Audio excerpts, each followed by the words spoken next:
Hello, ഇന്ന് ഞാൻ നിങ്ങളുടെ ഇടയിലേക്ക് വന്നിരിക്കുന്നതേ നമ്മുടെ ചെറുള്ളി ഉണ്ടല്ലോ, ചെറിയ ഉള്ളി ഉപ്പിലിട്ട് നിങ്ങൾ കഴിച്ചിട്ടുണ്ടോ? അപ്പോൾ അത് നമുക്കൊന്ന് ഉപ്പിലിട്ടാലോ? നല്ല ടേസ്റ്റാണ്. പഴങ്കഞ്ഞിയൊക്കെ കുടിക്കാനാണെങ്കിൽ ഉഗ്രൻ ടേസ്റ്റാണ്. നമുക്ക് ചോറിൻ്റെ കൂടെ ഒരു വിഭവമായിട്ട് തന്നെ അതിനെ മാറ്റാൻ പറ്റും. അപ്പോൾ അതെങ്ങനെയാണെന്ന് ഞാൻ കാണിക്കട്ടെ. അപ്പം ഇത് തിളപ്പിച്ച് ആറിച്ച് വെച്ചിരിക്കുന്ന വെള്ളമാണ്. ചുവന്നുള്ളി തിളപ്പിച്ചരച്ച വെള്ളത്തിൽ നന്നായിട്ട് കഴുകി വൃത്തിയാക്കി എടുത്തിട്ടുണ്ട്, നനവൊന്നുമില്ല. അതുപോലെ തന്നെ നമ്മുടെ കാന്താരി പൊട്ടിച്ച് വെച്ചിട്ടുണ്ട്. അതുപോലെ കല്ലുപ്പ്, വിനാഗർ. അപ്പം വിനാഗിരിയാണിത്. ഇത് ചേർത്ത് നമ്മൾ ചെയ്യാൻ പോവുകയാണ്.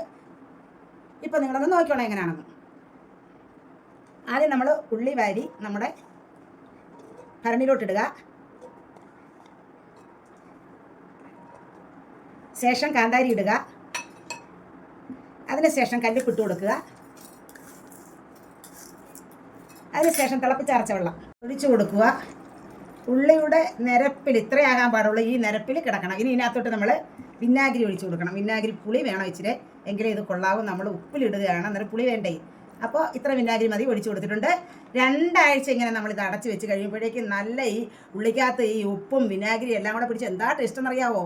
അപ്പോൾ ഇത് 2 ആഴ്ച എല്ലാം റെഡിയാക്കി വെച്ചിട്ടുണ്ട്. ഇതിന് നമ്മൾ അടപ്പ് വെച്ച് അടച്ച് വെക്കണം.